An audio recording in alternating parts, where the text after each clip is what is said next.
Ravenne, c'est une ville d'Émilie-Romagne qui est connue pour ses mosaïques colorées. Et chaque fois que je passe dans cette région italienne, je m'y arrête avec le plus grand plaisir. En tout premier, nous nous arrêtons au mausolée de Galla Placidia. C'est un monument de style paléochrétien qui a été construit pendant la première moitié du 5e siècle. Il est connu mondialement grâce à ses somptueuses mosaïques. Elles sont inscrites bien naturellement au patrimoine mondial de l'UNESCO. Extérieurement, c'est un petit bâtiment simple et modeste, construit en forme de croix grecque. En réalité, c'était un oratoire dédié à Saint Laurent. La chapelle est éclairée par des petites plaques d'albâtre qui ont été offertes par le roi Victor Emmanuel II au début du XXe siècle. On y trouve des figurations du bon pasteur. Il y a aussi des Grecs scalariformes. D'autres figures en forme géométrique d'étoiles éclairent le plafond. Ici, des colombes s'abreuvant symbolisent le baptême.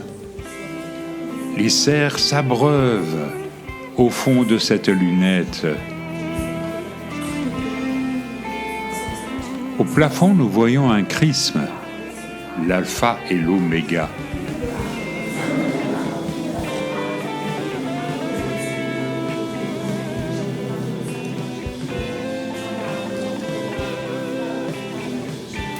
Couronnée d'étoiles, la croix figure au centre de 4 représentations des évangélistes.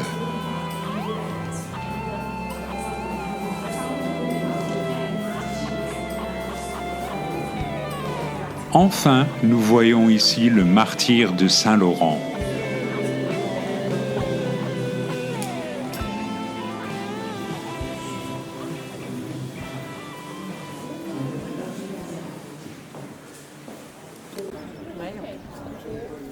Un jardin parsemé de sarcophages paléochrétiens nous mène à Saint-Vital, magnifique basilique construite en briques.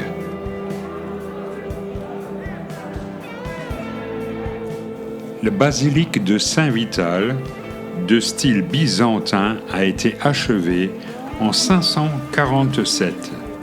À l'intérieur, nous sommes fascinés par les colonnes recouvertes de plaques de marbre en livre ouvert. Le chœur de cette merveilleuse basilique a conservé toutes ces mosaïques. Le dôme, quant à lui, présente une très belle fresque aussi.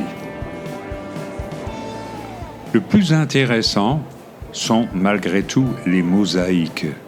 Ici, une représentation des sacrifices d'Abel et de Melchisédek, Isaïe se trouvant à droite.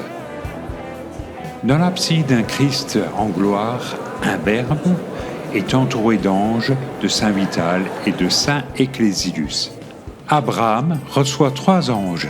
Il s'apprête aussi à sacrifier Isaac à droite. Sur la clé de voûte, nous voyons l'agneau pascal soutenu par 4 anges. Au fond de l'abside, on voit Théodora et sa cour féminine. En face d'elle se trouve l'empereur Justinien.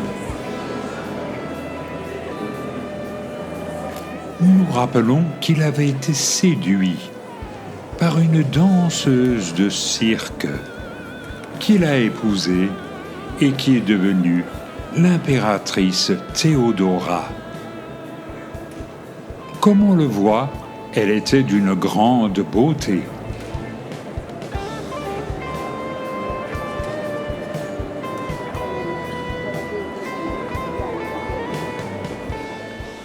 Isaïe et Moïse en train de contempler Abel et Melchisédek.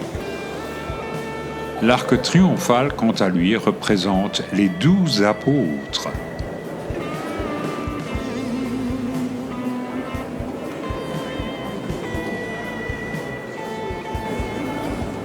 Les pavements de Saint-Vital sont eux aussi remarquables. Une autre église est elle aussi inscrite au patrimoine mondial de l'humanité, c'est Saint-Apollinaire le Neuf.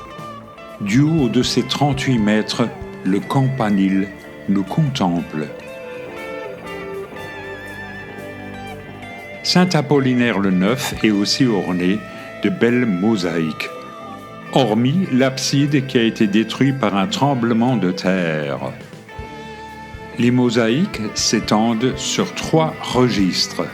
La procession des Vierges quitte le port de Classis.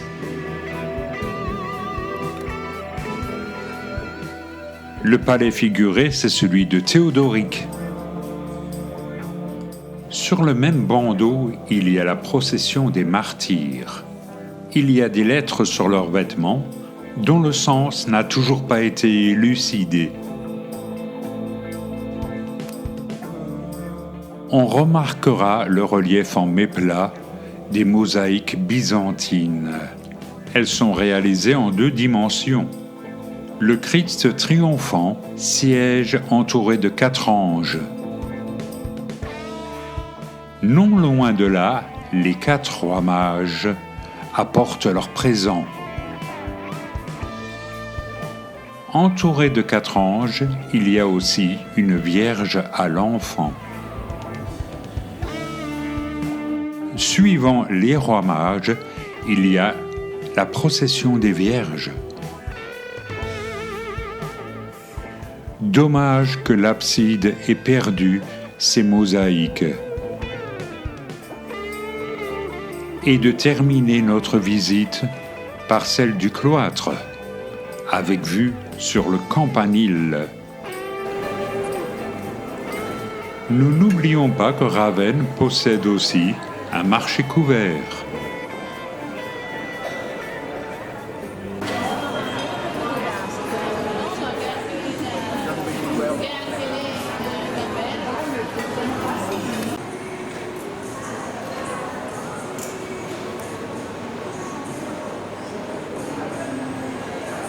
Y así se está